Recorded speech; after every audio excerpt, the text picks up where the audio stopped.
Hello, hello, hello.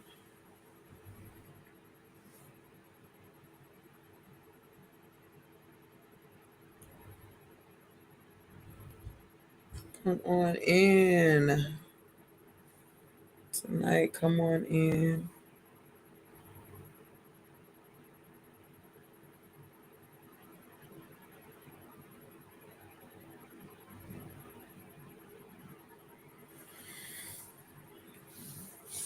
Many blessings. Many blessings. Many blessings.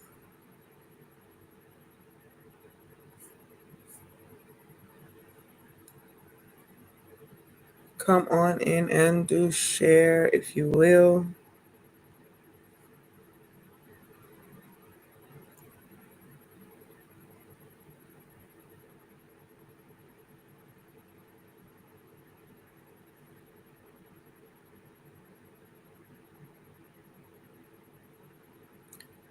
Come on in.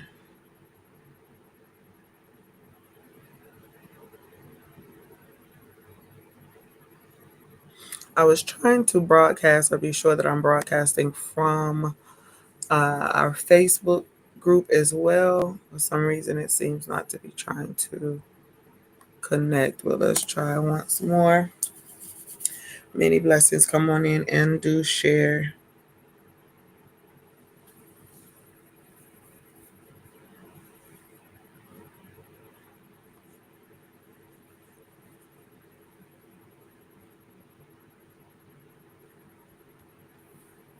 But if it does not link there, we are still going to be live here. Come on in as we do. Take some time tonight to pray and to flow. Come on in. Come on in.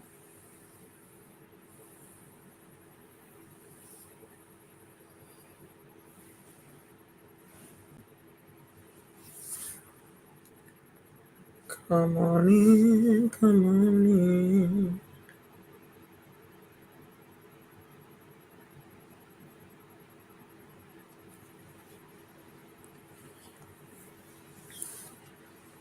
Come on in. Come on in.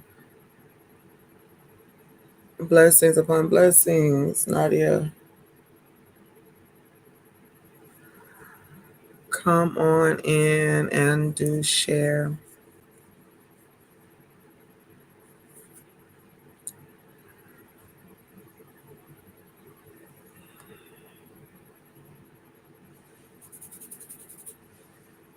Tonight I want to share just a little bit with you surrendering about surrendering to the process of our soul's healing,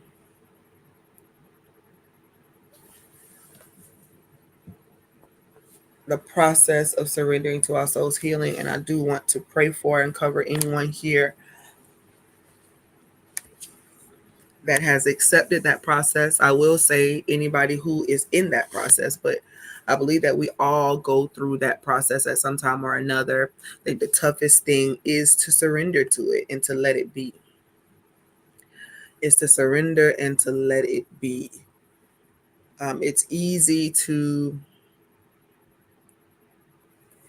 say that we want to do something. I think anytime we come to a place in our life where we feel like everything is just too much, it's too overwhelming, we want to have something to shift and change in our lives. And oftentimes that just comes with a process of surrendering to the soul having to go through its healing. Now, if you remember what I said, the soul is your unique expression.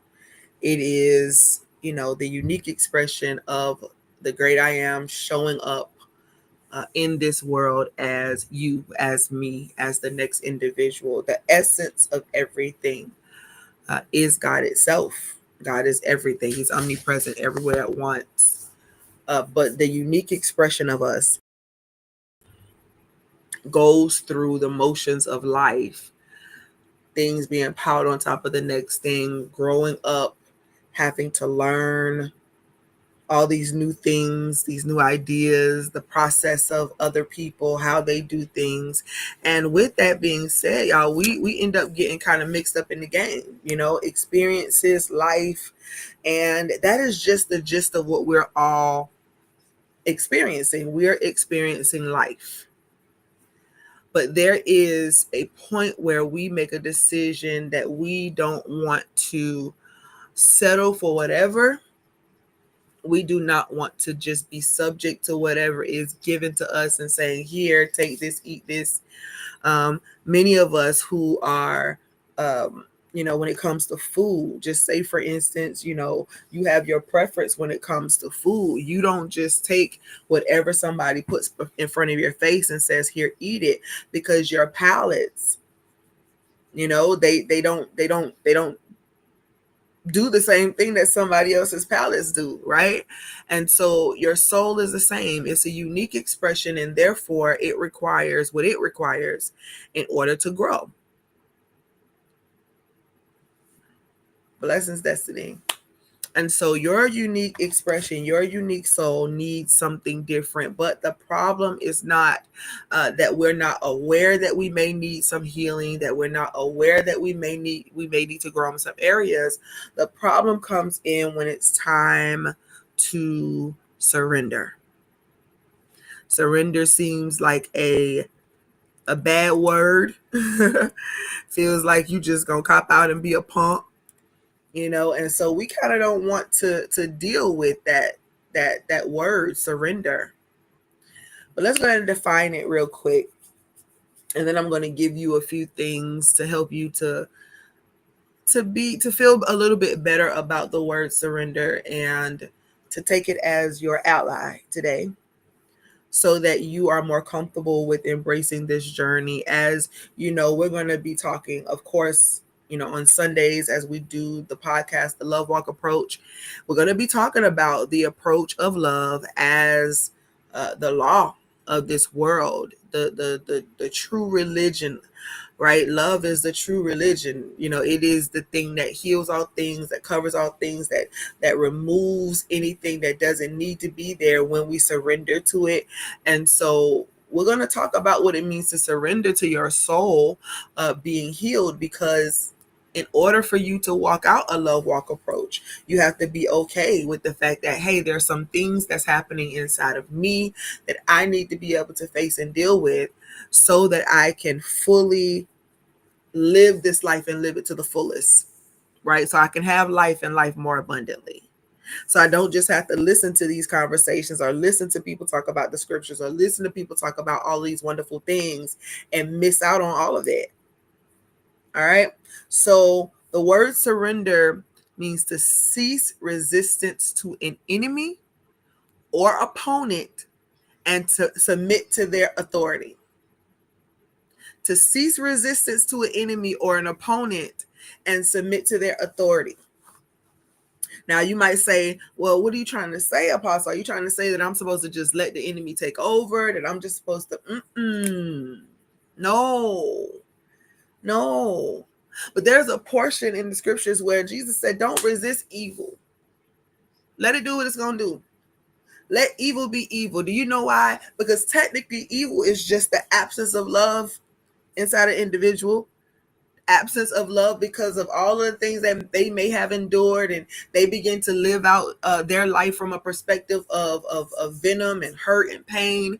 And so when we continue to try to fight with that, when we continue to try to feed evil with evil, or we're trying to get back, or we're trying to do whatever, then what we're doing is we're stirring up the pot of more of the same. And so when we submit to well, let's say this. The Bible says, submit to God and resist the devil so that he can flee, right? And then Jesus says, don't resist the evil one. Like, don't resist it. And so we're like, oh, that's a little bit confusing. But technically what he's saying is, you can stand in the face of something that is wicked, something that is evil. And when you try to feed it with the same thing, then you're going to just beget the same thing. So when we surrender, what we're saying is, I am not going to fight you in the way that you would presume that I'm supposed to fight you. The scripture says that we wrestle not against flesh and blood. We're not wrestling against the thing that is our flesh, the thing that is this physical being. It is something deeper. It is something that goes way deeper. And in order for us to get to the other side of it, we have to learn how to surrender. Now, here's the definition that I want you to think about. To abandon oneself entirely to give into. To abandon oneself entirely to give into. You can swallow that one a little bit better. Because I know the enemy, you don't want to just surrender and give up your whole self and be like, okay, come on, devil, you can take me. No. That's not what we're talking about tonight. What we are talking about is not fighting a battle in a particular way. Evil has an assignment to. That is good, Nadia. That's good right there. Because with the mindsets that we often have, we don't really think about it from that perspective. But here is the thing. It got there somehow. And if we continue to feed it with the same thing, then we're only making it grow. So when we surrender, when we abandon ourselves to it, we're saying, oh God, whatever it is that you want to do in order to heal this heart of mine, to change this thought process of mine, so that I can be a productive member of this society and be everything that you want to be through me. In order for me to do that, I have to surrender myself to the full process of what you want to do in me. And that comes along with challenges. Because how else are you going to elevate to the next place if you're not ever challenged in that area? If you're not ever challenged, then you're going to stay at the same place in the same even keel. You're not going to move. You're not going to do anything different. You're going to continue to do the same thing that you've been doing. And what results are you going to get?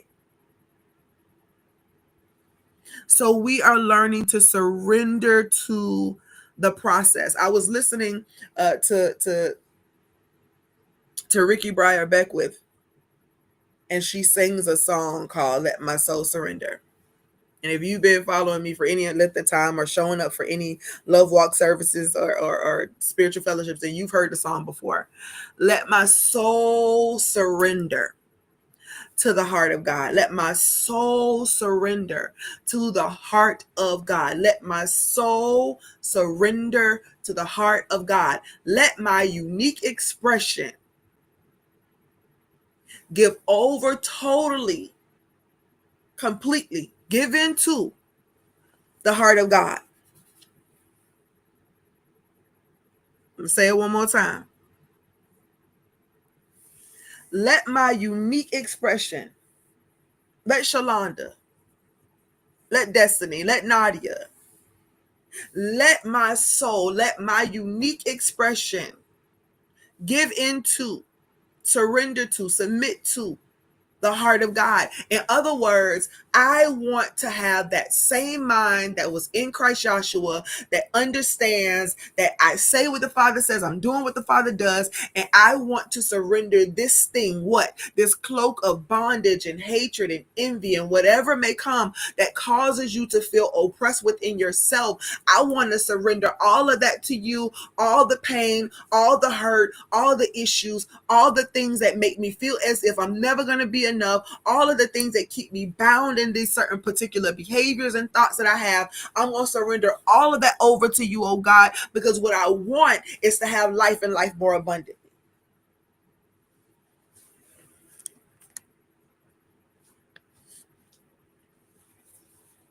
What I want is to be able to show up in the fullness of who I am with no shame, with no pain, with no issues. So how do I do that? How do I surrender and let myself really begin to lean into that which it is that God wants to do in and through me?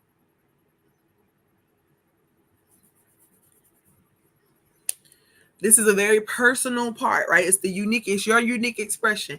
So you're going to be knowing that there are some things that you need, and it may not make sense to other people, but it definitely makes sense to you. But a part of the issue for us is that surrender to us means that we must relinquish the strength that we thought that we was holding on to all this time. We don't want to be vulnerable. We don't want to feel anything. We don't really want to deal with the root causes of what may be going on within us, because at the end of the day, it hurts like hell to even come up and to even think about. I could tell you there are so many experiences. Remember having to process through these traumas and these pains. Having to go back and look at myself in a mirror and be able to say, Shalonda, why is it that you respond to things in this way? Could it be something that happened back then that you need to face, that you need to deal with? Can I tell you that I'm facing something almost every day? Not because I haven't dealt with many of those things, but because what I choose to do and what I want to do is always to examine this heart of mine. Creating me a clean heart, oh God, and renew a right spirit within me. I told y'all that was my prayer, and it really is. Because God, if there's something in me that can cause another person to hurt, then I want you to do whatever it is that you need to do within me to face it, so I can shift it. That means me being vulnerable sometimes. Y'all know I'm pretty transparent, and I'm going to talk about what just happened with me a couple of nights ago. Me and my husband were watching. I think we were watching The Equalizer. It's not the movie, but the series with Queen Latifah and her crew of people, which we enjoyed the series and we try to catch as many episodes as possible. And on this particular episode, one of her team members, Mel, she was dealing with some PTSD moments, right? She was in the military. She was having some PTSD moments, and she hadn't told her husband yet. And she was having, some moments, and she was acting unseemly, and she was escaping, and she was going out without telling him sometimes, or staying gone longer than normal, because she was trying to hide what she was experiencing. When she first found out what she was dealing with, she thought that, hey, it came, it went, I'm through with it, it's done. And then it started happening again. And because it started happening to her again, she felt like it was weak of her. She was embarrassed to be able to share that this is what's happening with me. So nevertheless, while me and my husband is watching this particular show, your girl has a whole breakdown. All right. I have a whole breakdown the other night, and I put it on pause, and I looked at my husband and I said, I am not okay. And in that moment of saying that I'm not okay, of course, all my dams just broke, and all the tears started flowing, and I'm crying and I can't stop. And it's heavy tears, and I'm trying to express myself through these tears. And I'm telling him how I'm feeling about everything, and telling him about how it's making me, how it's causing me to feel this heaviness and this overwhelm and all these things that are happening. And I'm expressing it.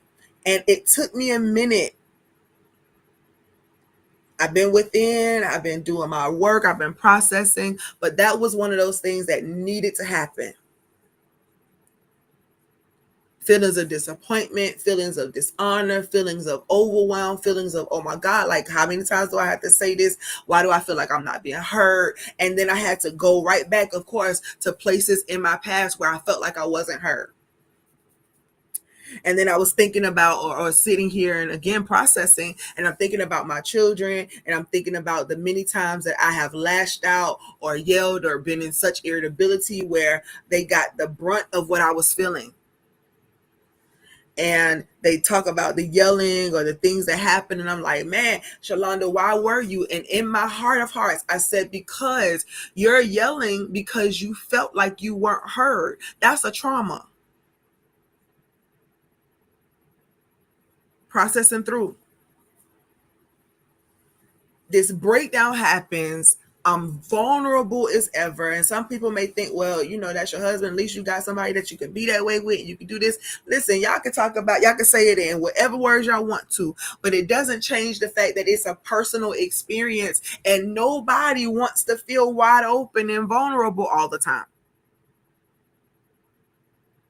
Trying to figure out how to process it and deal with it on your own. There had to be a surrender. Was that breakdown your surrender, Apostle? Yes. Because suppressing it was not going to help. Pretending like it wasn't happening was not going to help.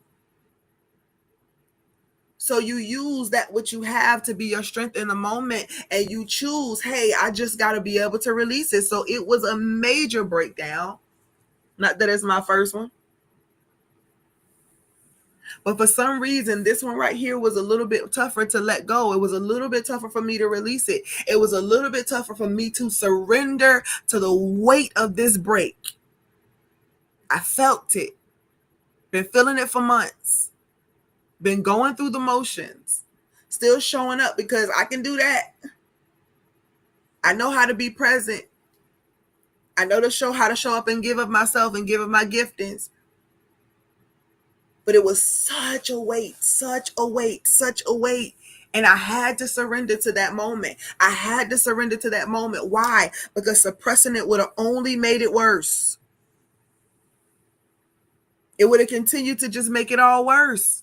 Not being able to process through your circumstance, not being able to be transformed by the renewing of your thought process. Everything that happens with us is a mental thing and it's a heart thing. Everything spiritual is a heart matter. People want to judge people's behaviors and their practices and all that. Listen, it ain't about the practice. It's about the heart behind the practice. And that goes for whatever practice it is that we continue to try to judge, as if we know the reason why people should practice or not. It's not about the practice, because everybody needs something different for themselves. They understand differently, but it is about the heart behind the practice. Well, if your heart is not purified, if your heart is not cleansed, if you haven't surrendered all of that stuff that's happening within you, then your heart is going to be tainted. So whatever practice that you practice will not be able to fully help you to be free. And when your mind is doing all that it's doing and you don't have any outlet, no way to just release it and let it out, then you are just going to keep holding on to stuff, and it's going to keep causing problems with your mental, with your body, with all of these different things. So we have to find a way to really lean in and let our souls surrender to the process that we need to endure. I need it to break down. I needed to be able to say to my husband, and I need to be able to say to my kids, and I needed to be able to say to those that are connected to me that, hey, I don't like this feeling. I'm going to always freely give because that's just who I am. But that doesn't mean that I deserve to feel underappreciated behind the scenes. I need to let it out. I need to say this. I need to say this right now in this moment so that I do not allow it to fester within me any further and cause me not to be able to show up from a pure place. Because that I refuse to do. So what had to happen? The yield, the surrender. So because this is a personal journey, because it is a personal thing, you have to be able to find that place and find a space where you're able to sit and say, you know what? I don't have no fight in me no more. I don't want to fight against the very thing that could be my liberty. And so there's a few things that I want to share with you that you must do, and then we're going to pray. Number one, you must embrace your vulnerability as a strength. You are stronger when you're able to be vulnerable. Some people think that vulnerability is the weakness. And there'll be people out here who will tell you, don't let them see you sweat. Don't let them see this. Don't let them see that. Don't let them see this happen. Listen, you can walk around and try to do all that pretending if you want to, but eventually you and the one who told you not to do so gonna be sitting there next to each other with your little white jackets on, hugging yourself. Vulnerability is not your enemy. Type that. Bless us, LaMonica. Vulnerability is not my enemy. Say it. Type it. Write it down in your notes. Vulnerability is not my enemy. Vulnerability is a strength. It takes a lot to be vulnerable. It takes a lot to let your shoulders slump and for you to allow yourself to just breathe and relax in the embrace of unconditional love. It takes a lot because everybody's on edge. Everybody's tensed.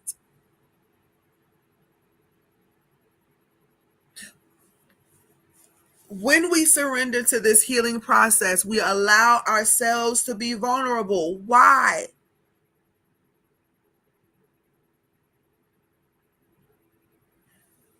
When you allow yourself to be vulnerable, what you're saying is, I relinquish control right now because the strength that I need, obviously, I don't have that. So, in order for me to get what I need, I'm going to have to be real honest.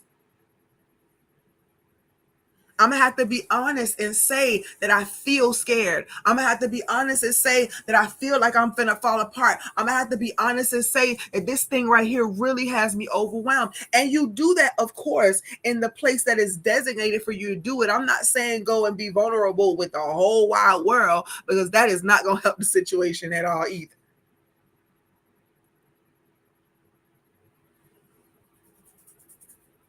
That's so good right there, Nadia. Vulnerability is a strength, and I have to build that muscle. That's real good.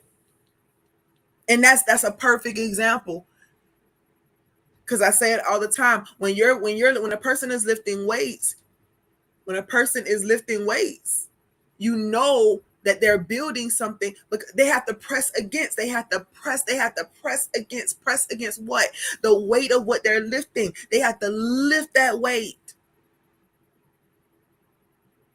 They have to lift that weight. And sometimes the weight that you are carrying, you got to take that thing and you got to lift it. It's going to build your muscles. Vulnerability may seem like a weakness. And again, people will tell you that it is. But the truth be told, can I go ahead and give you this?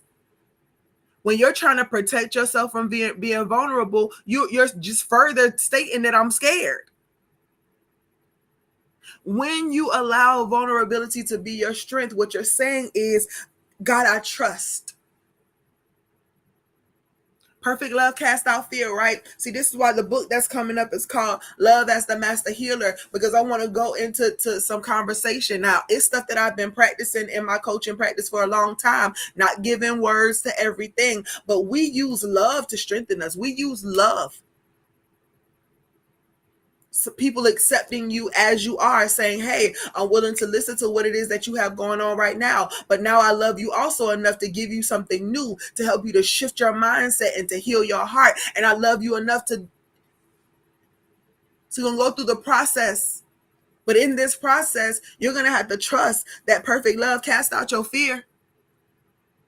If you can't be vulnerable with me, especially if I'm coaching you, if you can't be vulnerable with me in a coaching session, if we give it spiritual insight and you can't be vulnerable enough with me to be able to kind of let it all hang out at some point, then how are you going to get to the place where it's healing? Vulnerability is not your enemy. It is a strength. Something that you must build within yourself. There's something else with me. So like, there are certain things that I know will make me tense up if it happens. And so I started learning how to literally just let my muscles relax. I listen to some meditation. I just let myself relax. And then the thing that would normally make me tense up, I'll do it, or I'll allow it to happen. Still working on the whole dog thing, but I actually have done that before, to where I went ahead and I pet the dog or whatever, and I allow my body to untense. Whatever knots was in my stomach, I just let it happen. I didn't try to fight it or resist it. But there are some things that I will allow to happen, and I have to allow myself to be vulnerable in order to get the full experience, the full joy. Some of you are afraid again of being vulnerable because is literally, it scares you. If I show this vulnerability, will somebody take advantage of it? Well, my question to you is, are you taking advantage of it?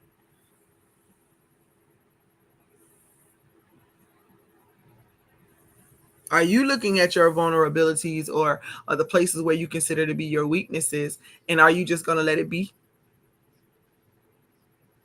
Or are you going to stand up in the face of it?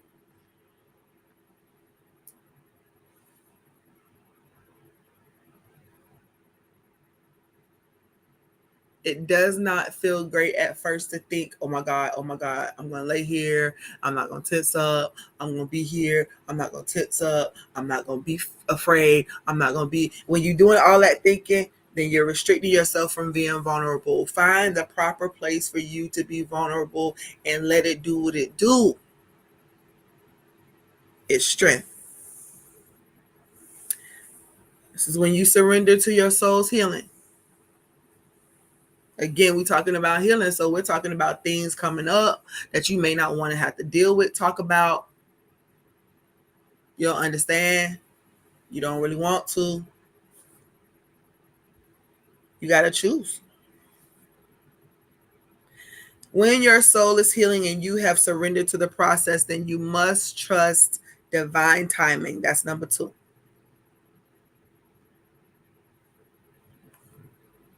You must trust divine timing.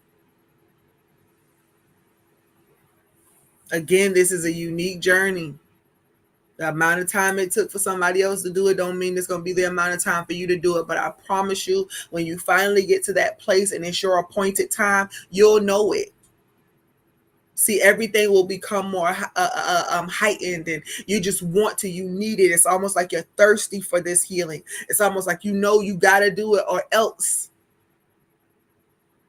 That's your divine timing. That's the time. So I've dealt with, and I told y'all this, I've dealt with depression my whole life.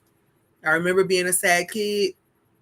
I remember not feeling heard. I remember feeling like I was never the one that people chose. I remember being bullied. I remember being molested. I remember going through all these different situations and feeling like, well, this is just going to be the lot in life for me. And I don't know if I'm ever going to come out of this place. People was trying to give me these nuggets and people trying to tell me how I should do this. And I got to get up and I got to make sure this is done. And I'm looking at them like they would say that because they don't really know what I'm feeling. And, went through all the motions. And it was a lot. It was a lot to deal with. I felt like my feet were heavy all the time. Still trying to be optimistic, still trying to be loving, still trying to show up and make sure that I was alert for something. And I don't know if many of y'all know this, but I'm not naturally motivated. So all of my motivation has to come from something. Like I use music, I may use the thing that I love to help push me or to motivate me, because motivation is not something that happens naturally in me. Now there are people who can be absolutely motivated and it's like, they on go mode. But it's probably the reason why I live based on inspiration and flow, because if I'm trying to be motivated about something that needs to be done, it just doesn't naturally come to me. That's the reason why, another reason why it probably took 26 years to finish a degree, because I didn't have this great motivation to finish. I knew I wanted to. I knew I wanted to complete the task, and I used to pray for the motivation. I used to pray for this thing, but that doesn't naturally happen in me. And so as time goes on, you begin to feel like, oh my God, like there's something wrong. I'm just so awful. Why can't I do this? Why can't I do that? Why hasn't this changed yet? Why hasn't that changed yet? And then there came a point in time, even as a coach, because I wanted to help other people to heal. I wanted to help other people to feel better about themselves. I wanted to do all those things. And that was a natural desire for me. It wasn't a motivation. It was just a natural desire. My heart wanted to see people win. But when it came to me, there was a point where something in me had to begin to start snapping into place. And again, it wasn't because of outside motivation. It wasn't because of inside motivation. I had to go with what I knew. And what I knew, what worked for me, what resonated with me, was just to live inspired, to live in the moment. Because thinking about the future was too overwhelming. It kept me in a really crazy, hazy place. And thinking about the past, of course, made me feel even worse because all I could think about was all the stuff that happened over time. The moments where I didn't feel like this, the moments where I didn't feel like that. And so God had to deal with me like, okay, so if the past was so awful, why you keep living there? So I stopped looking to the past so much and if I do look at it, I'm looking at memories. Great memories. Today, I went through my phone and I was looking at some memories. I looked up the only video that I have of my bonus dad that way I could hear his voice. And it was a message, like a 5-second video that I recorded him because my bestie, she called to check up on him or whatever. And he was fussing and he was like, now I hear from you. Now I'm in the hospital. Now I hear from you. And then she was like, tell T, I'm so sorry. And so the video said, I'm accepted this time, but not no more. Just that simple, right? And I could look back at that video and start feeling down and depressed and even more sad because he's gone and I miss him and all these different things. But I use it as a memory. If I look back to the past, look at any videos, any pictures or anything like that, I'm looking for the memory, the thing that's going to help me to smile, to remember the good things, because there were so many negative things that happened. If I live there, I'm never going to heal. So again, God says, if it was so awful, and you talk about the things that, that I had to keep rehearsing within myself and the things that kept me feeling sad and depressed and all of that, if it was so bad, if all those things were so negative and so bad for you, why do you keep living there? I need you to focus someplace else. So I had to surrender and submit, right, to the fact that I need something different to be able to manage. And so in every level of my life, there was always this appointed moment, this appointed time where something clicked for me. And instead of going back to all the reasons why I might not be able to work, I just had to push for it as to how it could. Makes it a difficult thing to be a spiritual leader or a religious leader when you, and for some people they may agree, but when you have the mental battles, the highs and lows, the ups and downs, and you all over the place, and it's like, okay, how do I find this? God says, listen, I need you to live in the moment. So some people may not understand why I'm a flow person, why I move based on inspiration, but the truth is I don't have motivation naturally. It just doesn't happen. Sometimes I wish it did.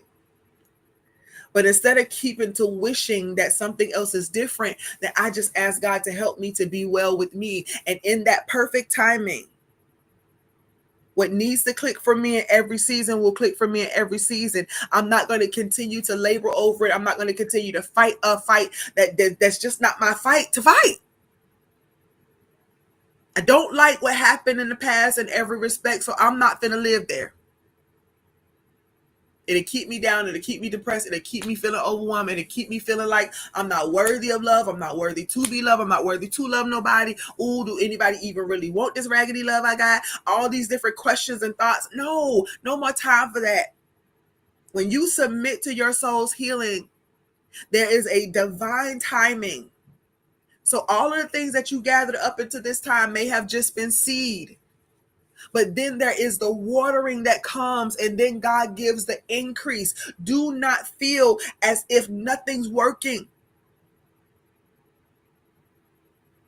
When you surrender to the process of your soul's healing, please hear me when I tell you there will be those moments, and you probably had little ones along the way, but there are going to be those moments that, one day it's going to be something that clicks so easily for you.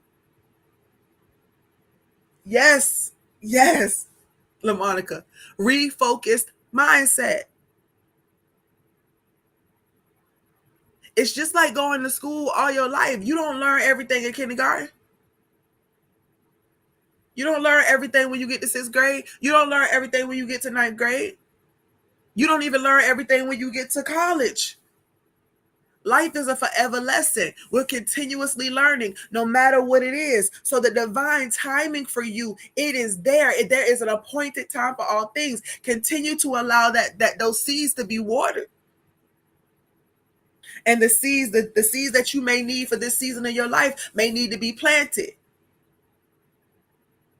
But when you surrender to your soul's healing, you got to understand that there's going to be some things, there's going to be some time that has to lapse. There's going to be it may seem to somebody else, well, this seems like it's taking too long. But when you know that you know that you know that you want to be whole, then you just allow yourself to go through your process, and that time is going to come and you're going to know it. You're going to know it. When you surrender to the process, you know there is a divine timing. So you're not worried about the time that you've already spent, or why it seems like it's nothing, it's just taking too long. You ain't got time to worry about that. You are graced for the time that it's taking you. All you got to do is make that decision every day, however, that I'm on this journey because I'm going to be whole. I'm going to keep doing every day something new, something different, something that I need. What do I need to do to renew my mind today? What do I need to do to heal my heart today? What grudges do I need to let go of? What pain do I need to let go? What do I need to stop revisiting?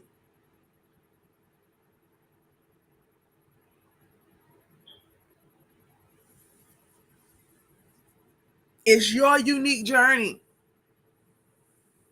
And y'all remember the video that I did about finding your pace? Find your pace.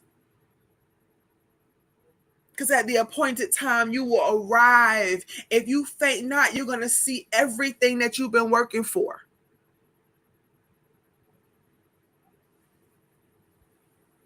I know nobody wants to hear about having patience and having faith, but patience and faith is going to work it out.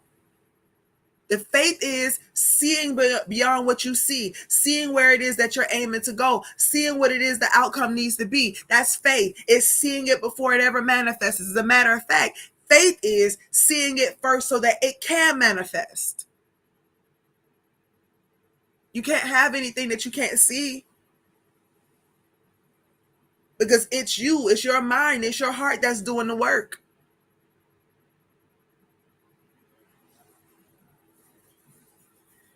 So embrace your vulnerability as a strength. Be okay with it. Find the right place that you can be vulnerable, and go ahead and do that. Let it out. Do what you need to do to let it out. But after we let it out, we're going to continue to be transformed by the renewing of our mind. We're going to continue to heal that heart of ours and get all of that venom and that poison and that pain out of there, so that we can move towards this place where we can sit with the unconditional love and not flinch when it embraces us.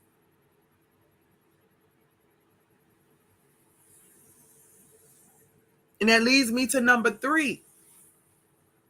You have got to be in a place where you are receiving the love and the compassion that you need. Love and compassion does not mean that I'm just going to be like, oh, well, it's okay. You don't have to do nothing. Just stay where you at. We just going to continue. No. Love knows when, love knows where, love knows why.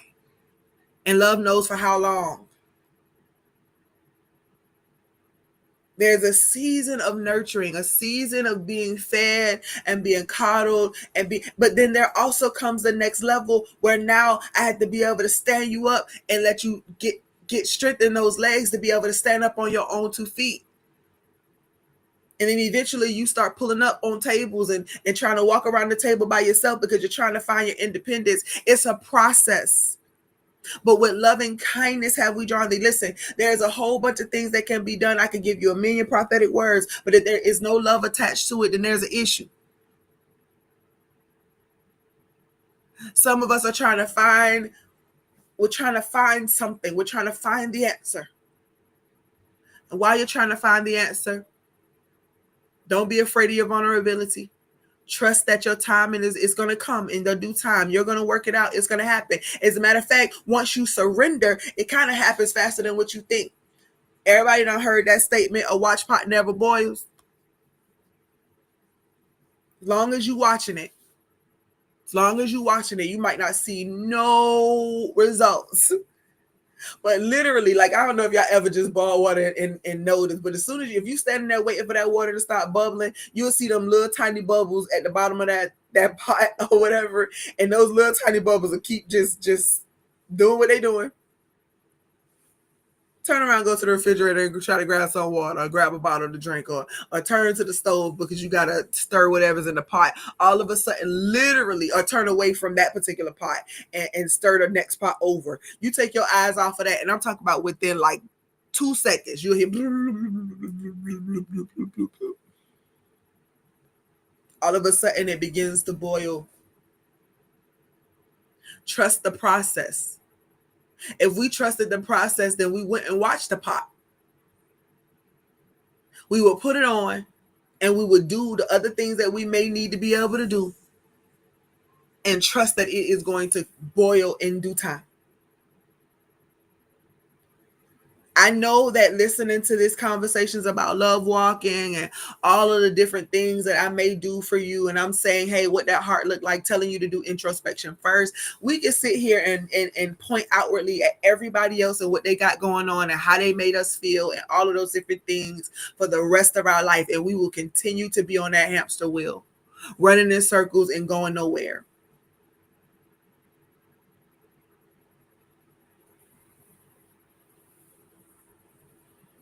But you don't want to be spinning. You want to be free.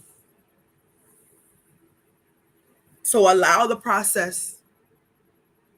Surrender.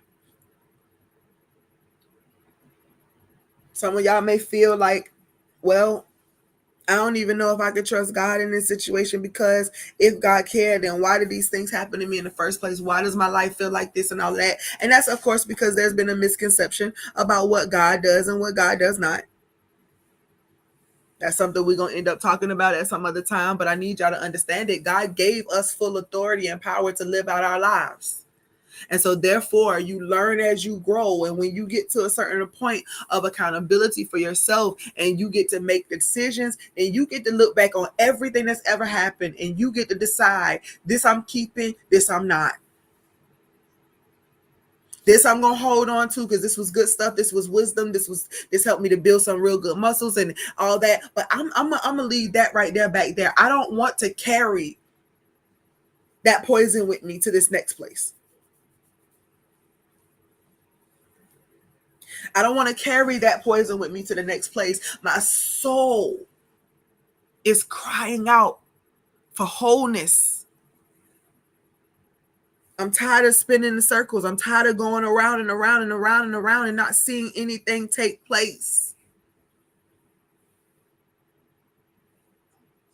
But what you're doing is the opposite of what you've been doing, so that you can see some different results. Freedom, liberty is what you desire. Guess what? The answer is still going to be the same. You can listen to me now and listen to me later, and I'm still going to give you the same response. We're going to be transformed by the renewing of our minds, and we are going to allow God to search that heart of us, ours, and it's going to bring up some stuff. See, when you're going through a soul's healing, I don't want you to think that it's just going to be like, oh, well, this is going to be all good. And, oh, I can do this and I can do this. No, I want you to be aware of what's going to come along with this soul's healing. I want you to be aware that you're not always going to feel up to it. Y'all, I had to literally talk myself out of some things. One of the greatest temptations for me is to quit. Why is it a temptation? Because the heaviness, sometimes I'm like, God. Why? Because my assignment in this life is to help people, to help usher people through their healings. If the resistance is coming and I'm trying to figure out the right thing to say and it's not being heard, then guess what, y'all? It can totally trigger me to go back to like, well, dang, why nobody ever listening to me? God, you gave me this assignment just for people not to listen. And then guess what he does? Because I've decided that my answer is still going to be yes, because I think that people are worth it. So the enemy, my adversary, could come and try to give me whatever temptation he wants. My answer is still yes to this assignment. Because I do remember when I was so vulnerable and so broken and so hurt and so much in the dark that I needed people to bear with me all of these years. Can I tell y'all that it was in my 30s, almost towards the end of my 30s, late 30s. I didn't even get diagnosed with mental health disorders until I had my fifth child. So imagine all of these years up into my 30s not understanding myself, going back and dealing with triggers. I ain't got time. It's forward motion. It's wholeness. That's my desire. So if that means having a moment of a breakdown with my husband so that I can get up and shake myself off and say, you know what, that was a weight lifted off of me. If that means that I need to make sure that I'm having a conversation or booking a session with somebody who understands me, not trying to make me a different person, but trying to coach me or minister to me as self. If that's what I need to do, then that's what we're doing. Your vulnerability in the right hands, whether it be for a season or whether it be for long term, allow it. It takes strength to be vulnerable. Remember that. Vulnerability is not your enemy. I think that what really is the issue, it's not your enemy, but what really is the issue is that you entrusted the vulnerability without using discernment, or you were vulnerable and it didn't necessarily go the way that you thought it should, and so you got bruised. Sometimes we were vulnerable because we wanted people to just kind of hear our story and never do us like the people that did us before. I remember growing up and even as a young girl, when you start dating somebody and you like telling them all of the stuff that happened in the last relationship, and I don't ever want nothing like that to ever happen again. And we're telling this to a person that we really don't even know the full extent of who this person is, because we just getting in good, even if whether it's been 2 weeks, whether it's been a month, and we just being super vulnerable about everything because we don't want them to do the same thing to us that somebody else has done. But we ain't a bit more discerned whether that was the right person to do it with or not. And so then some more pain came. Find the space. Be vulnerable. Allow yourself to feel. Some of the things that we can't break through because we won't allow ourselves to just let it go. Surrender to the process fully, completely, and totally. Or maybe we're deceived as to what the process really is going to look like. When we are sick and there's something that's happening within our bodies and our body has detected that there is a foreigner in here and it does not belong, and we got to get it out, what happens? You get the throwing up, you get to go into the bathroom, whatever it is that happens, but it's got to come out.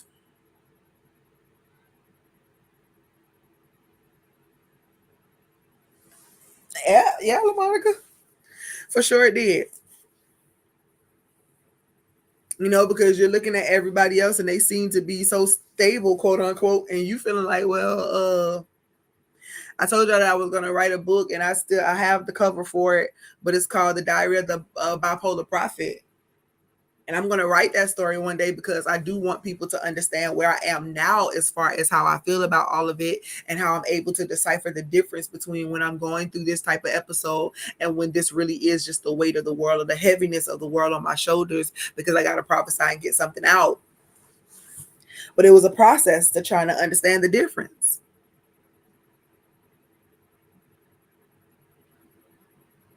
But when you begin to try to know yourself, I'm talking about in all your parts. See, that's the reason why we got to get out of some of the religious mindsets that we have, because if we continue to do this whole religious mindset thing, then we're never going to begin to really understand, because God could totally tell you in your prayer time, hey, I need you to go do this, and this. You're like, oh God, God forbid, I would never do that because it's against the rules, it's against the laws. Listen. Listen, y'all better be very, very careful to come out of the place of bondage. There's nothing unclean in and of itself. The heart makes things either clean or not. How you think, how you feel, and it's the reason why the healing must take place. So allow it, surrender to it. I can go ahead and tell you now, if you come into your process of healing and you still looking outward for an answer, then you're going to be spinning a circle, hamster wheel. But we seek ye first the kingdom of God, the kingdom of heaven, and that is within us. You go within there and you begin to do your process and you go through. You find an answer. The pain won't mask forever. It won't mask forever. It won't, LaMonica, it won't. It's going to seep out at some point. It's going to pour out in some other way. And your pain is going to turn into something that ends up affecting the next person, the next generation, the person that's trying to be with you. When you don't deal with that pain, when you don't surrender to your soul's healing, to the process, when you don't allow love to heal you. Love is the master healer for sure, because it bears all things.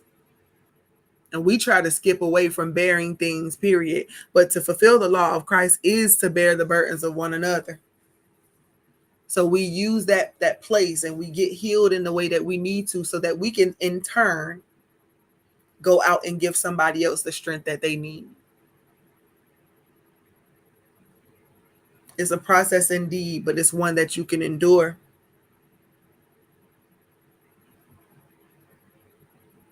Tonight, I'm going to pray for you. I'm going to pray for those of you who are having a very hard time. And it's like, God, I'm trying to make sense of this thing. I'm trying to make sense of this life. I'm trying to make sense as to why this pain is so deep. And I'm trying to make sense, God, as to why I feel like you ain't there.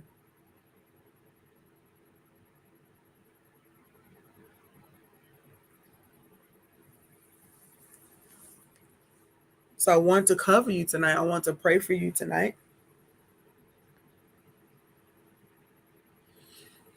If you come on here and you listen to me and you feel like, is there something else to this? Is she going to say something different? I'm pretty much probably going to say mostly the same thing all the time. And maybe it'll be in a different teaching. And maybe it'll be, in words that may help you to further understand. But I'm going to have to be honest with you. In order for you to get past this place that you're in, you're going to have to allow the process of your soul to heal. You're going to have to allow the process. You're going to have to surrender to the process.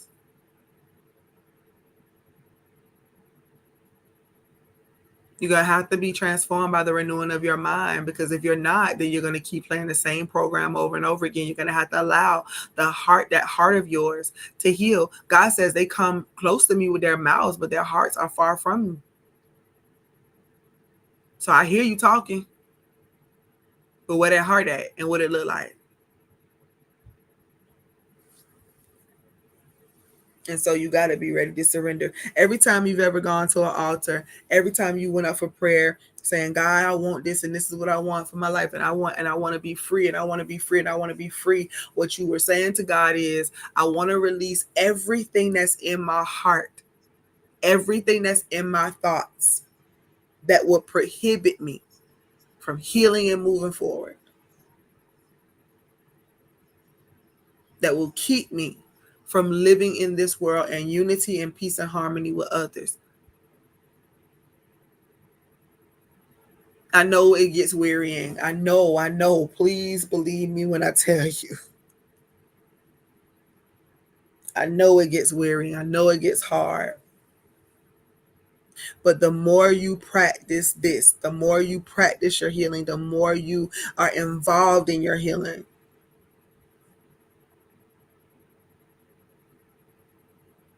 easier it gets.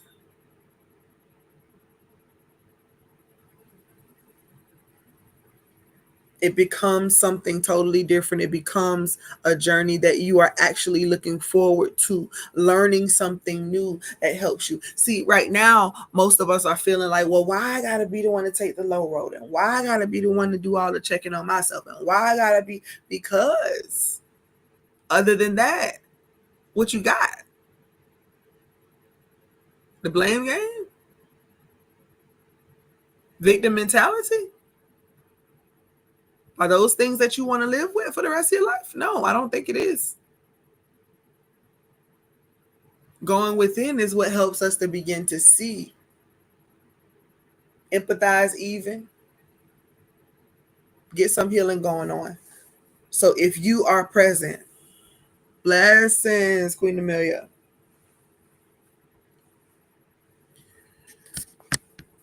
Every time you present yourself, every time you go to an altar, every time you're asking for deliverance and healing and all of that. See, sometimes we think that we're going so that God can cause somebody else to suffer. Nah. We present ourselves as living sacrifices because we are laying ourselves there. We are counting the cost. We are bearing our own cross. We are saying, hey, this is what it is that I have. This is what it is that's got my heart all broke. This is what it is that got me feeling like ain't nobody gonna be here. It's the thing that got me feeling like I'm never gonna have a good enough life. See, all of those thoughts, those mindsets, those perceptions is what you bring in to the altar.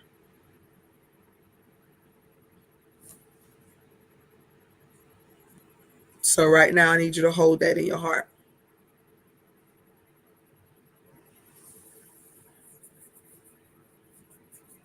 I need you to hold that in your heart. And you already know what we're going to do. We're going to take these deep breaths first. We're going to breathe in that light, that love, that peace that surpasses all understanding, the unconditional love of God. Again, it has no conditions. God is not intimidated or angry or mad about what you need to bring. God has already made allotment for that. He already understands it all. And it was before 2,000 years ago, and it was before 5,000 years ago, and it was before 1,000,000 years ago. However long this world has been in existence, God has always been the same. I always felt unconditional love for you. That's never been different. And because God is God, He already knows the entire story.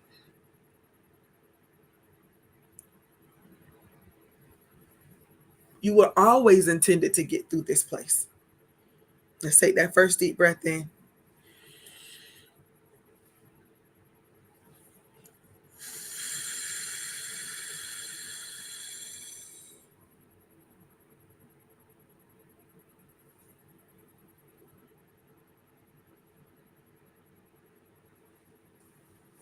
When you breathe in that love, when you breathe in that light, when you breathe in the truth of the matter, that I am made no mistakes. You are not an afterthought. You don't have to just keep trying to figure life out. Get to know you, explore you, love you, trust that everything about you is on purpose and in purpose. And then you will be able to give that out to those that need that strength. You take this second deep breath in. When you get ready to breathe out, I need you to breathe out everything that has you bound, every accusation, every bit of unforgiveness, every bit of chaos that you have within you right now that's bidding for your attention. Or the very thing that's trying to tell you that it's better to go ahead and die than it is for you to try to live past this thing and get to a new place. We're going to leave it all here.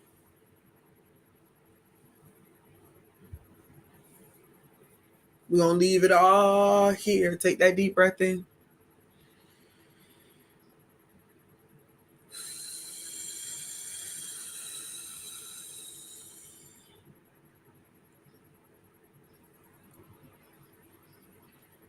Release the bitterness. Release the resentment.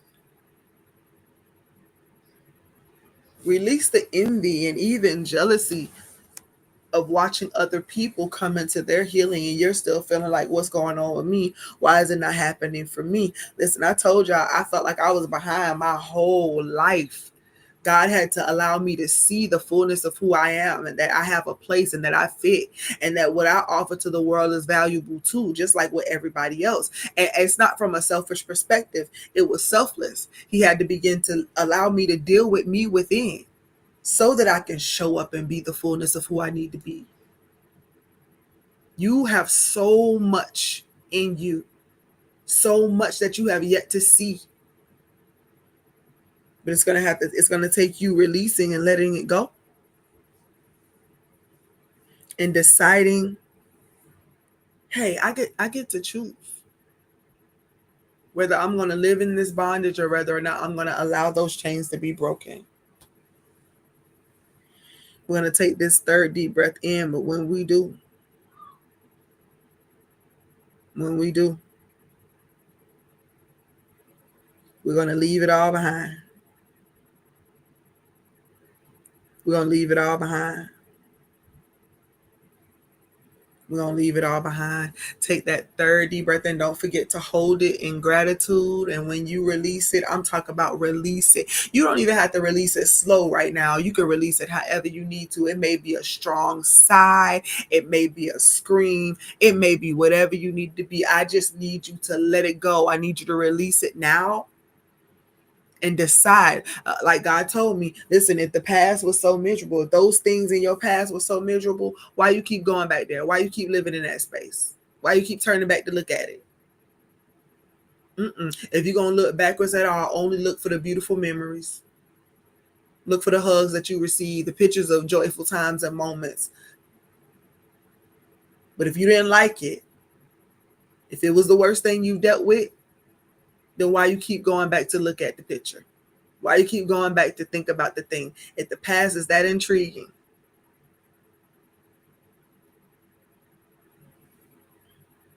you would want to stay. But if it wasn't something that was, you need to leave it there and let yourself repair. Breathe in.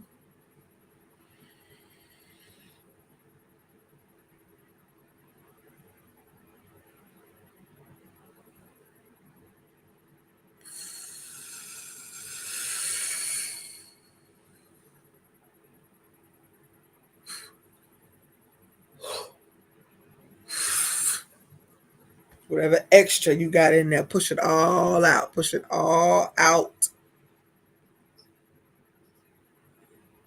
I don't have to let you stay. I don't have to let you remain. I don't have to let you run my life. I refuse. Father, I lift up each and every one of them tonight who's listening to me. Those who know that they know that they know this is the appointed time for their healing.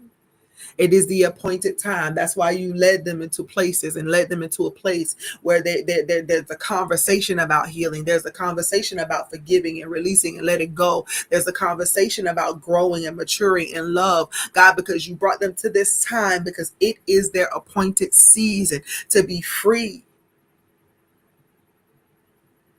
Let every seed of hope that's ever been planted in them be watered in this time. But for those who need that seed, the seed of healing to grow into a mighty harvest, let it be so.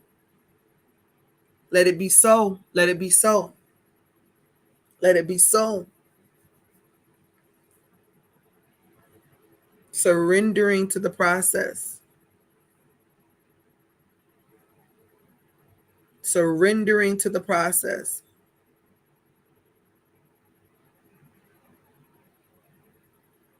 Surrendering to the process. Give them the strength.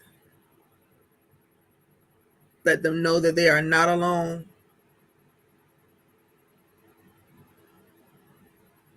Let them know that they are not alone.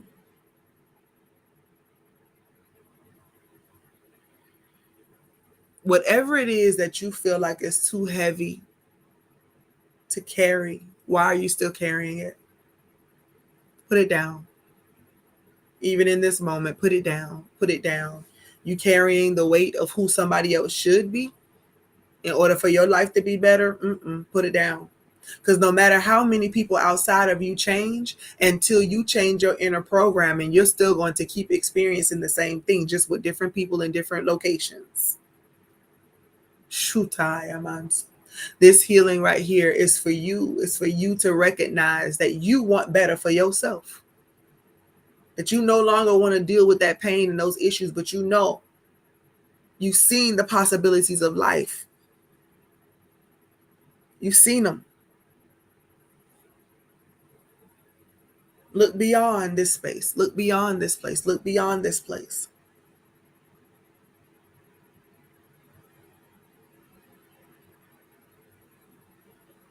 Declare and even type in the chat right now, I am free to live my best life. I am free to live my best life. I am free to live my best life. Now, your best life probably includes some peace, probably includes some joy and many happy moments. Your best life is everything in the fullness of everything that God wants to do in and through you.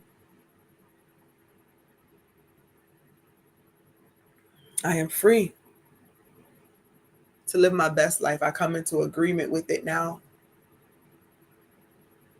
It is so, and so it is. Amen and hallelujah. This is the prophetic word that I needed to release to you tonight in this flow.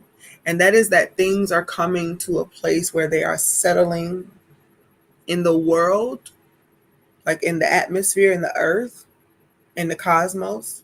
Because remember, y'all, all things work together.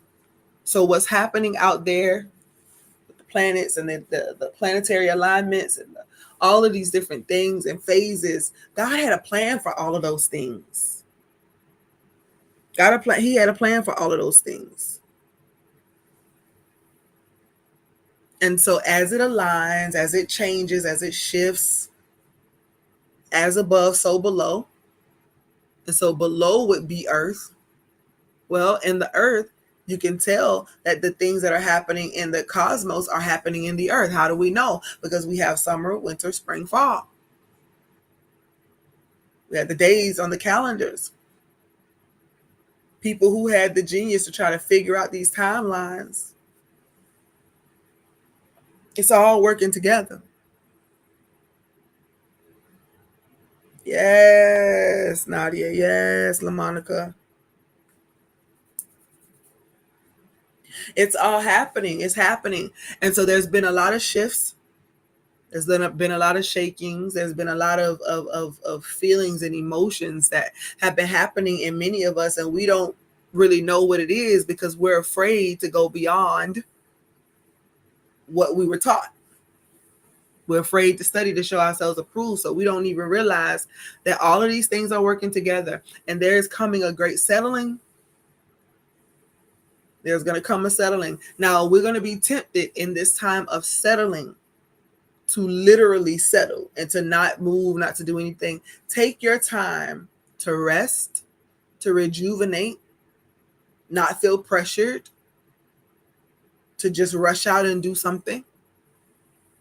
But you will not be able to stay in a place of comfortability where you do not have to move forward in your progress, whether that be in your healing, whether that be in your business, whether it be in your ministry, whatever it is that God is telling you to do, showing you how to do, please take full advantage of it with much appreciation and gratitude.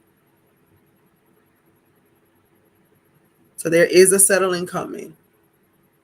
There is a space where you don't feel like you're toiling. It's coming.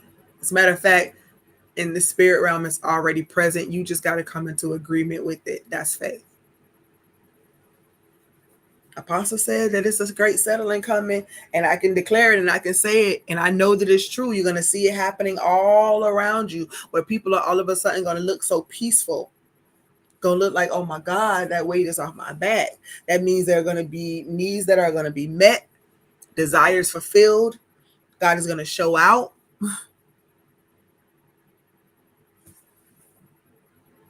So there will be a settling, but you cannot get complacent.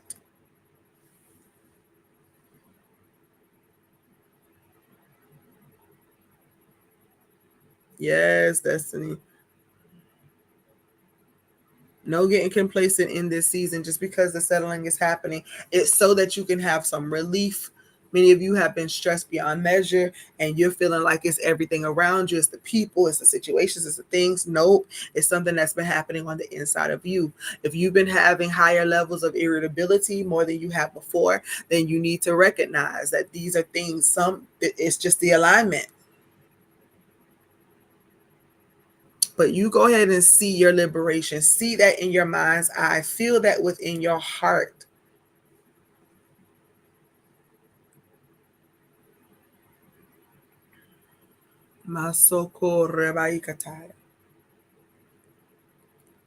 If you have been diligent, here's another piece of a prophetic message.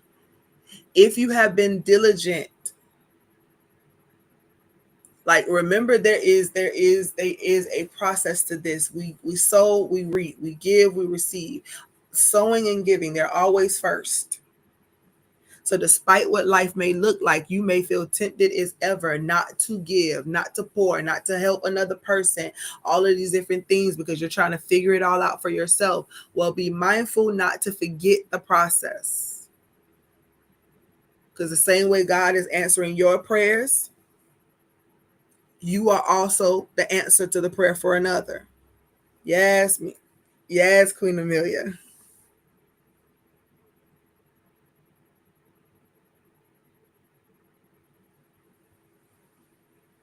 Liberty is your portion. But if you are holding up the process by forgetting the principles, not living them because you don't believe and you don't know if that works, and I don't know if this is that, and I don't know, you can keep questioning it all you want, but it's by faith that we live. So if you believe in the principles of God, do not allow your flow to stop. And if you are in a place of a drought right now because of that, then whatever it is that you may have forgotten to do, you've neglected to do it, it's no shame. Okay, I turn away from that. Somebody might call it repentance. But literally what that means is you're turning away from something. And so if you need to turn away from that mindset, you need to heal some old wounds. Be sure to do that so that the blockage can lift.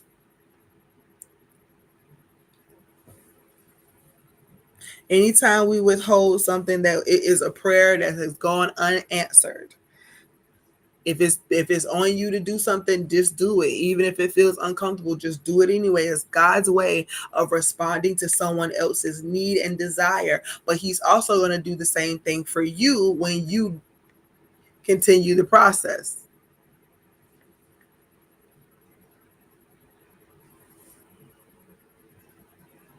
Press down, shaking together, and running over.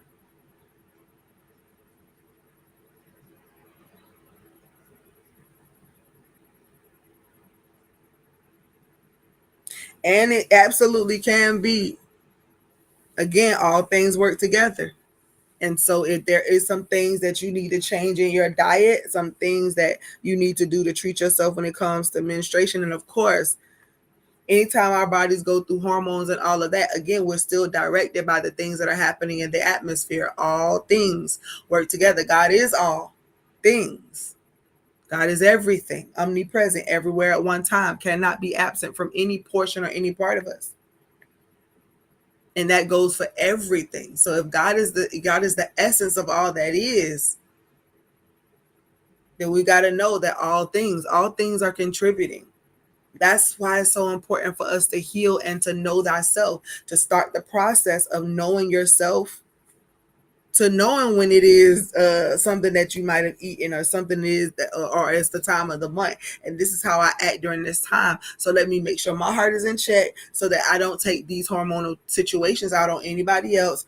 It may just mean that I have to be a little bit more silent, or I need to sip my favorite tea, or I need to watch my favorite show and laugh a little bit, or I may need to rest and just take some pain medicine and sleep it off for a while. But everything, when we start doing our heart check and when we start healing our soul, then we're going to be very mindful as to how we treat other people too. See, everybody feels and thinks from a selfish perspective. We act like this because, well, they should just understand that I'm going through a thing, or they should just understand that this, that. No.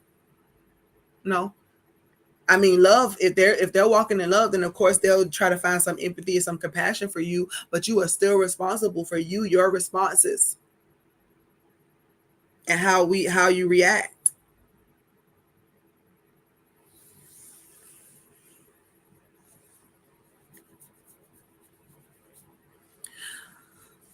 So allow yourself to get into full alignment. Allow that heart of yours to be healed and repaired. Again, for those of you who have questions and you want to ask God some questions like, why is this and why is that? Just be ready for the answers. That's the next message. You are asking God for instructions. If you are asking God questions about anything, listen, if you keep saying, God, what's wrong with me? What's wrong with me? You're just going to continue to find these perceived wrong things. But God, how can I live my highest and best good? How is it that you want to reveal yourself through me, as me, for others in this earth? But when you ask that question, just be sure that you're ready for God to answer. Some of you said, God, I want to be whole. God, make me over. You said that, but you didn't understand what came along with that. It means the toxins got to come out. The cleansing has to happen. It's bringing stuff to the surface so you can recognize.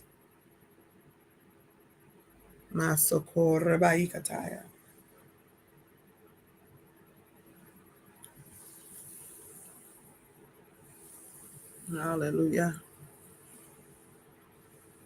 Awareness, absolutely, being aware, because that's kind of what we want from other people, right, LaMonica? We want people to be aware of our feelings, be considerate of our feelings, and we want them to treat us a certain type of way, and then we end up feeling how we feel, and without being mindful, without being aware, we in turn become that for somebody else. So it's personal, it's a heart check, it's an individual situation.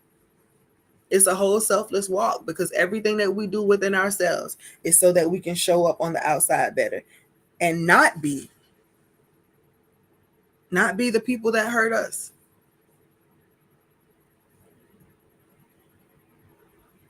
Mando kosoto.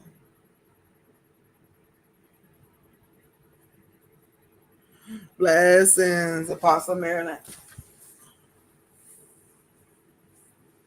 That's good right there, because what I see, and in essence, because God is all things and He is everything. He's omnipresent everywhere at once. When we keep asking God, what's wrong with us? What's wrong with me? What's wrong with me? What's wrong with me? It is kind of saying that same thing, like, what's wrong with God?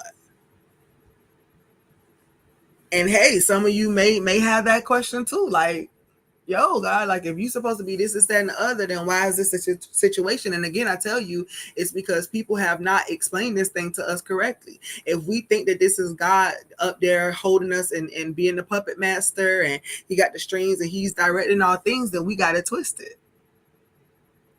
We are expressed images. We have the power and the authority. We have the responsibility to heal, to accept our giftings. Blessings, Rashida. It's in our hands. I shared with y'all earlier about the breakdown, and it's because it takes a lot for people to be vulnerable. But the reality is, if I want to be whole and I want to be healed, I can't hold all of that stuff. I can't hold it. I think sometimes the worst bouts for me is when it lasts for months, and I'm doing all the stuff that I know to do. And it's still something building up, and I can't figure out where it's coming from. And it's like this big ball in the middle of my chest. And I'm like, God, I can't. Listen, I'm going through my chakra healing, going through all of the motions, doing everything that I know to do to heal thyself. And then it came that moment where it was like, I'm talking, just watching the show. Just watching that show and listening to Mel on the Equalizer. And I'm listening to this. We in season 5 right now.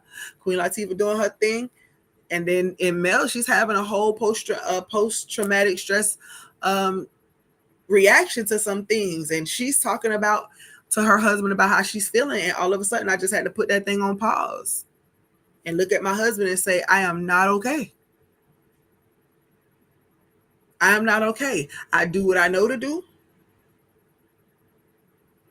If God say reach, I reach. Sometimes he'll be like, nope, don't reach out, don't say nothing to nobody, because at this point, those who are assigned to you should be able to pick you up in the spirit at this point. You got to fall back. And this is what this season, this particular few months has been about. He's like, you gonna do this. He gave me instructions to put out this information, right, to for this fundraiser or whatever. He told me what to do. I did it. He showed me. He said, and I need you to be still and no, that's it. Don't do nothing else. Whatever instructions are, whatever gets done, gets done. Whatever does not, you continue to watch. And then he showed me. Then again, he was like, nope, no, don't reach out. Don't say this. Don't say that. Don't ask for prayer in this area. Don't do this. Don't ask for agreement. Don't ask for none of that. And in the days that he told me to do it, y'all best believe I will.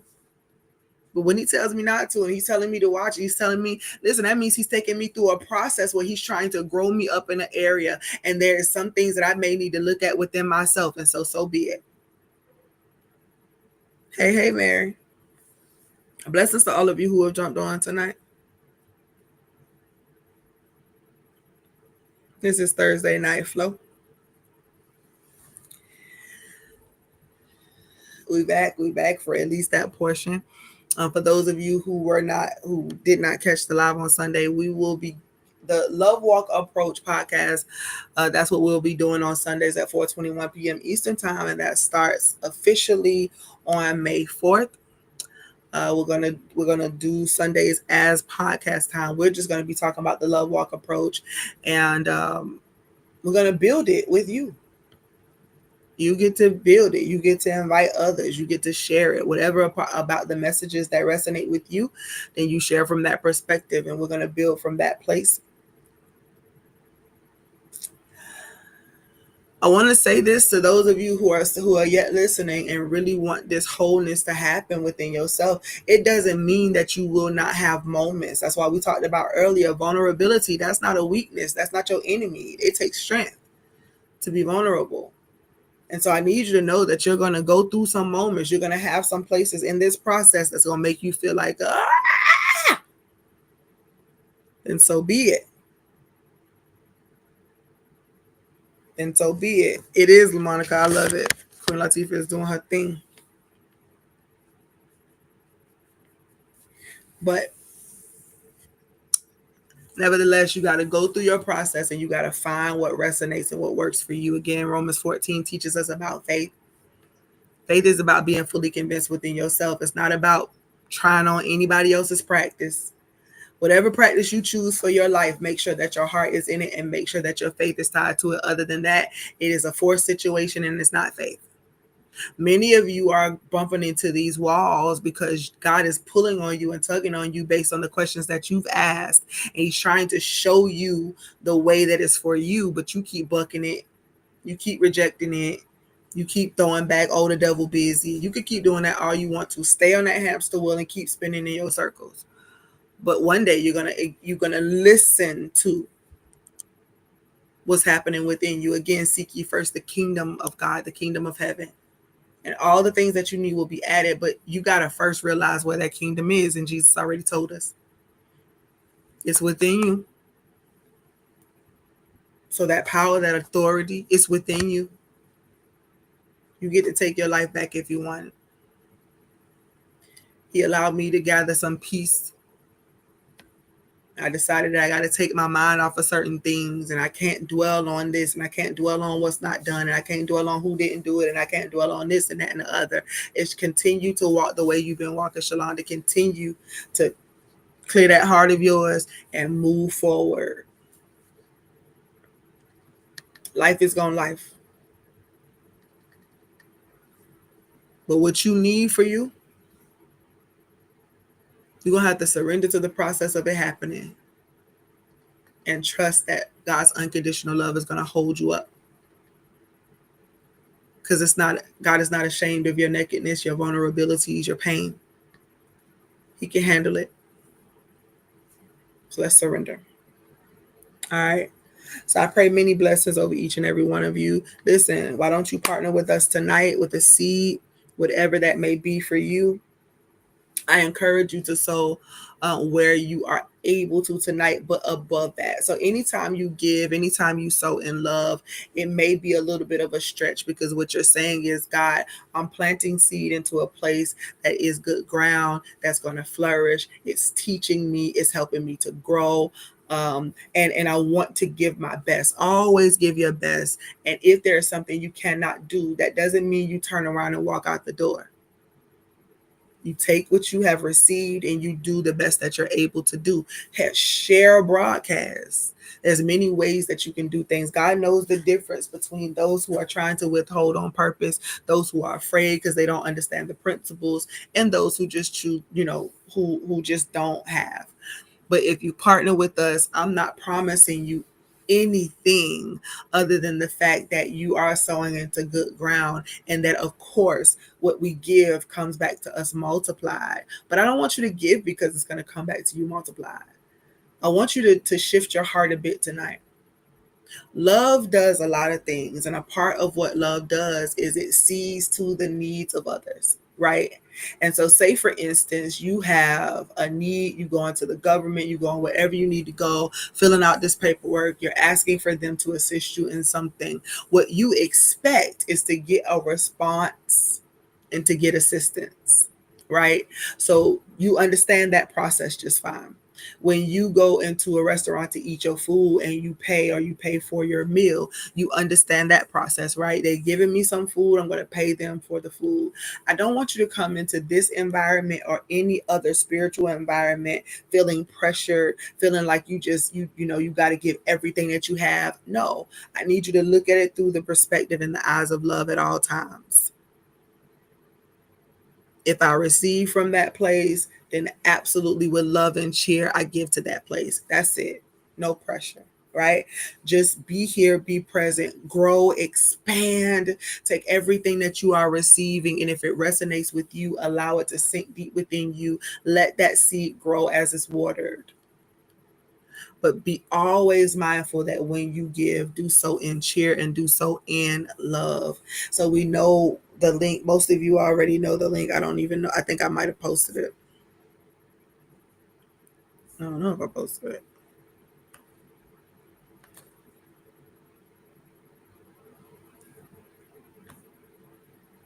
I kind of think that everybody already knows it. But of course, everyone who gives, no matter who it is, no matter what it is, I am forever grateful. Forever, forever grateful. Y'all, I was trying to delete all of the stuff before that. And then it just didn't go. It didn't let me delete it all the way. Nevertheless, I love y'all. I really, really do love y'all so much, just because I can. And welcome to Thursday Night Flow. And we will be here on Thursday nights to flow. I tried to go live in the Facebook group, and for whatever reason, it just wouldn't connect tonight. But we will try again next week. I think that's that. I think that's it. If you have a particular prayer request, please send it to lovewalkoutreachglobal@gmail.com, and I will cover those, pray over those. Remember the May 4th date, May 4th at 4:21 p.m. Eastern Time is when we will launch the Love Walk approach. We are going to literally be walking through the principles and the pillars of the Love Walk approach. For those of you who want to be present, we are going to be meeting some new people. We are going to be hearing about some new things.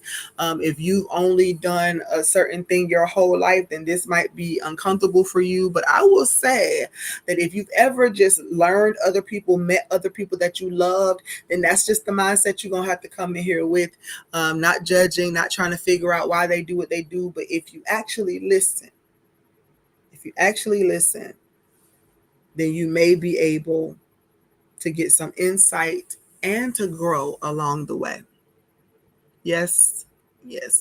Well, I pray everyone has an amazing night, that your rest is beautiful, that you sleep well, and that you wake up in the morning happy and full of absolute joy. All right, many blessings.